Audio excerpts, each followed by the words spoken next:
say thank you very much for persons being here. Milan, I suppose I understood your name, and Gabriel. My name is Rosana Barros from University of Algarve in Portugal, and I am very happy to be in the Social Education and Social Pedagogy online conference this year. And I hope that you like some things that I have to share here with you that came from an international project that is on course.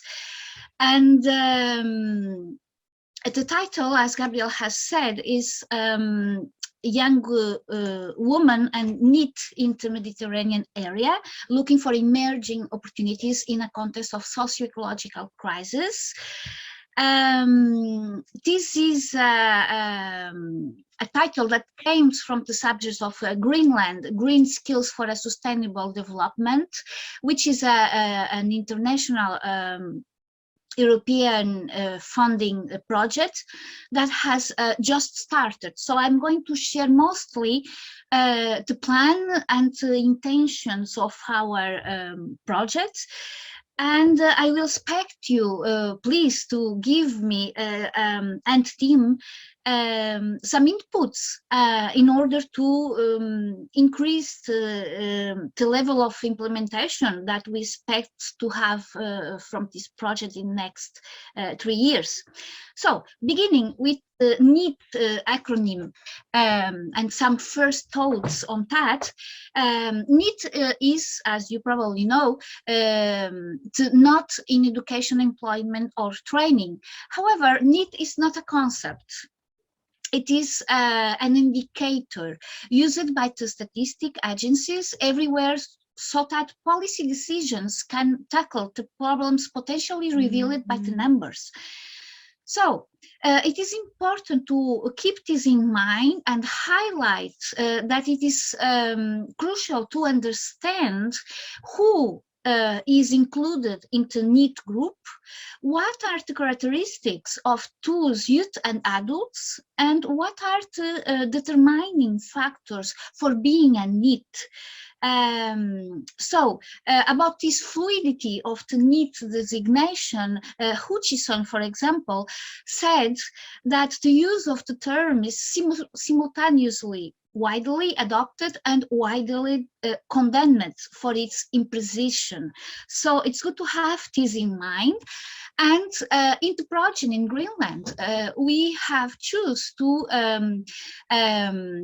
follow because the NEET shows a large diversity of the groups included, we have chosen to follow those authors that argue that it is possible to identify 5 main subgroups within the NEET population. First, the conventionally unemployed, that can be further subdivided in long-term and short-term unemployed. Second, the unavailable, which includes careers, people with family responsibilities, and people who are sick or disabled. Third, the disengaged includes those who are not seeking for jobs or education, discouraged workers, as well as others engaged into dangerous social lifestyles. Four, the opportunity seekers who are actively seeking work or training, but are looking for opportunities meeting their skills, status, or expectations. And finally, a 5 subgroup with those who are voluntary NEET, such as those who are traveling or are constructively engaged in other activities such art, music, self-directed learning, etc. So this is important to keep in mind. Also, it is important to keep in mind some macro scenario with factors that determining in somehow this becoming a NEET.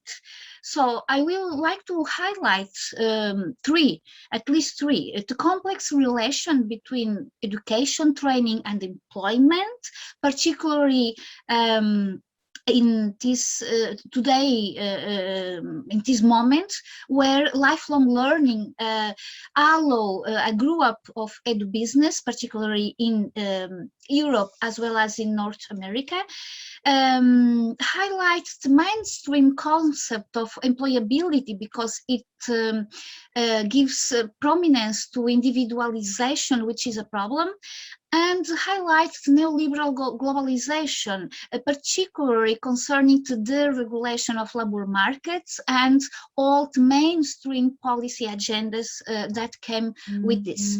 I will also like to highlight that this macro scenario and these factors that I have particularly highlighted increase the risk factors already there for becoming a NEET, as poverty, as lack of formal education, living in remote rural areas, as drop out from education and at an early stage. This is very important in Portugal, for example, as low household income and difficult family environments, as immigration backgrounds, disability and low educational levels, depression-related mental problems. This is also important in a post-COVID moment, the characteristics of the local labor markets, and etc. So those scenario and those macro scenario and those risk factors constitute challenges for us as researchers and as educators. Greenland Research Project, which is a 3-year-long, just beginning project, we have a departure point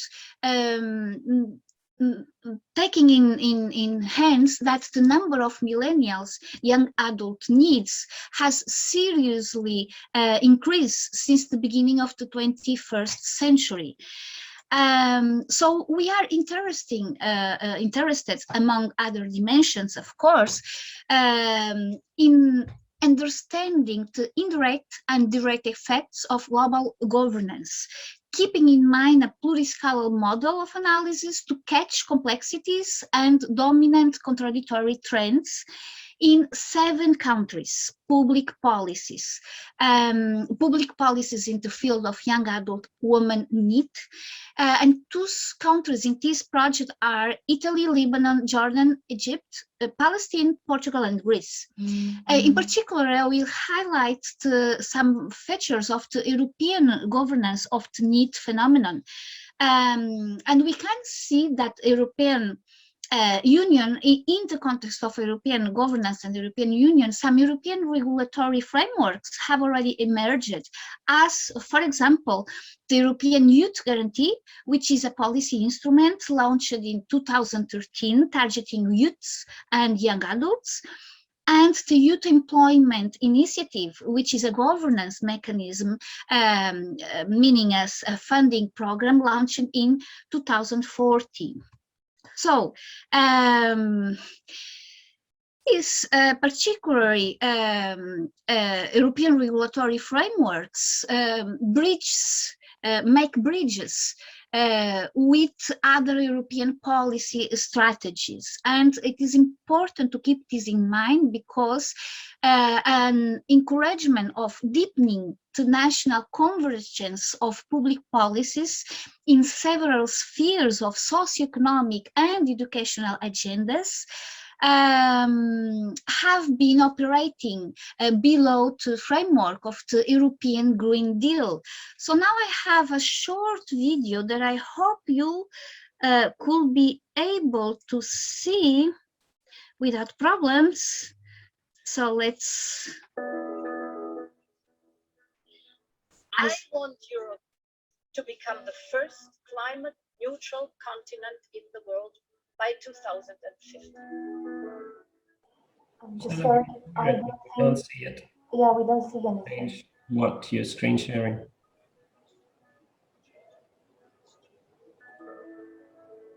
They might need to just stop the screen share and then start it again.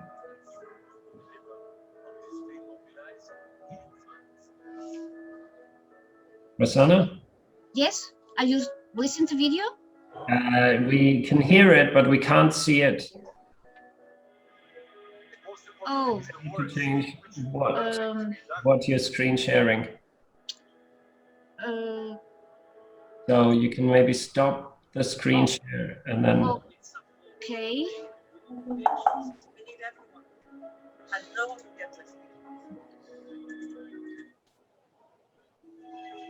Okay. Sorry. So I will be back to the slides. Yeah, or you can try and screen share the video now and see if that. I will pass the video. Okay. Well, you can always. Well, here is the link. If someone wants to see, it's a 1 minute something video about European Green Deal. Okay, so I will pass the video because I will probably have more technical problems that I cannot solve. So let's keep moving. Okay, actually, it is European Green Deal is a framework that we took in this project. So Greenland will support policymakers in the development of action plans that strengthen the creation of new green jobs for young people. The project uses European, national and local policies based on youth employment, agriculture and reduction of poverty as a springboard to increase the efficiency of existing relevant policies. So Greenland, meaning Green Skills for a Sustainable Development, is a project that has particularly concentrated on the problem of the extremely high rates of youth and female unemployment that occurs in the Mediterranean area. And for that reason, Greenland aims to promote social inclusion and fight against poverty by providing upskilled and underprivileged young people with skills in the green and circular economy, with the potential to generate jobs. So to reach this objective, the project will create new curricula based on market needs, skills transfer to NEETs and women, media-based training tools, and cultural exchange among young people. The creation of new employment opportunities will be reinforced by the sector skills alliances between technical and vocational adult and young education and training, small and medium size enterprises and other organizations, particularly NGOs. So the project has adopted 3 main theoretical frameworks and 3 main key concepts: the concept of the green economy, the concept of social economy, and the concept of circular economy. And this is mostly an important feature because the concept of green economy had its origins into discussions on environment and development that led to the promotion of the term sustainable development 30 years ago in the United Nations Conference on Environment and Development. And it should result in improved human well-being and social equity while significantly reducing environment risks and ecological scarcities. So under this umbrella, these are the goals to achieve. The concept of social economy, which is particularly important in the field of social education and social pedagogy, refers to a wide diversity of organizations like enterprises, cooperatives, mutuals, associations, foundations, etc., that share common values and features such as the primacy of the social objective over capital, a democratic governance, and the reinvestment of most of the profits and surplus to carry out sustainable development objectives, services of interests to members of the general interests. So, as researchers, we are particularly committed to research tensions and contradictions that could emerge into action policy plans and into practices developed in the field of the Greenland community intervention. Considering the concept of circular economy that consists above all in the reducing of consumption of resources, pollution and waste at each stage of the product's life cycle, we realize that to accomplish this goal, it is necessary to keep resources in use for as long as possible and extract the maximum value from products and materials, use them as much as possible, and then recycle and reuse them. So the transition to a circular economy requires as well the challenge of establishing a sustainable energy supply, as well as decisive actions in several other areas such as agriculture, weather, soil and biodiversity. Can also be defined as an industrial system that is restorative and regenerative by intention and design. It replaces the old of life concepts with restoration, shifts towards the use of renewable energy, eliminates the use of toxic chemicals which impair reuse, and aims for the elimination of waste through the superior design of materials, products, systems, and within these business models. So the idea is to keep the potential of these three key concepts in mind as a framework, a theoretical framework to orient and direct the practices and the training practices, not to inscribe the training in a logic of neoliberalism, but in an alternative logic. So Greenland has the objective of increased opportunities of NEETs and particularly of women because of the Mediterranean area in particular, which is target, by providing them with marketable skills and qualifications to prepare them for skill-based occupations within the green and circular economy sectors, and reduce skill mismatch in rural areas particularly affected by the climate change. What will be improved? Well, several things we hope that will be improved. Particularly, I will highlight two. On the environmental side, the project will increase skills for a resource-efficient and inclusive green economy. And in the economic side, Greenland will engage the NEETs and women to set up enterprises in the green and circular economy sectors.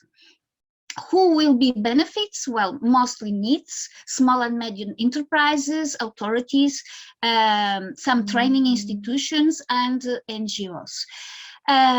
We have several expected achievements in this project that are shared in the slides. So I will just highlight that Greenland emerges in a context where funds provided to recover the European economy from the crisis caused by the pandemic will include financing the development of a green economy and diversify agriculture.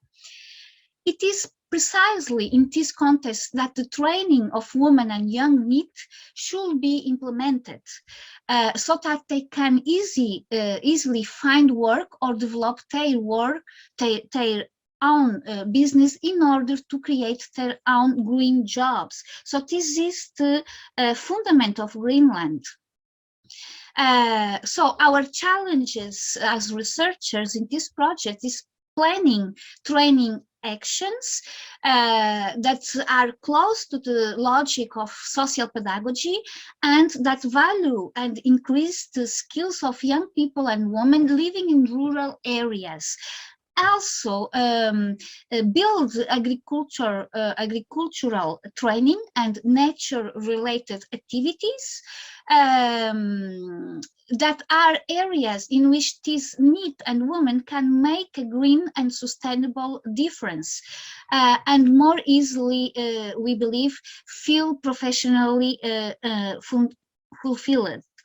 So, as the climate change agreement stressed, a just transition of the workforce and the creation of decent work and quality jobs is imperative.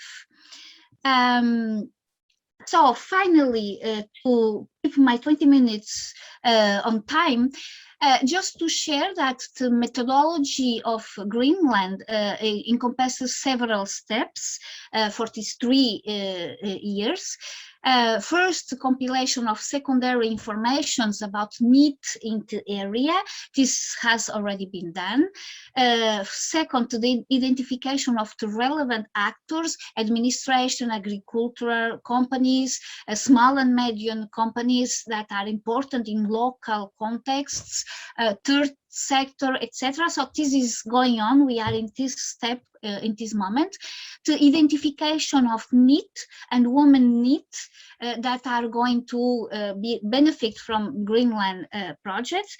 An e-learning platform will be created later on, and internships will be promoted, and there will be job shadowing for key institution staff members and policy decision makers, and the creation of e-portfolios. So, in short, the approach used in Greenland project is a new push, match, pull pathway, meaning push, providing young people with life and business skills.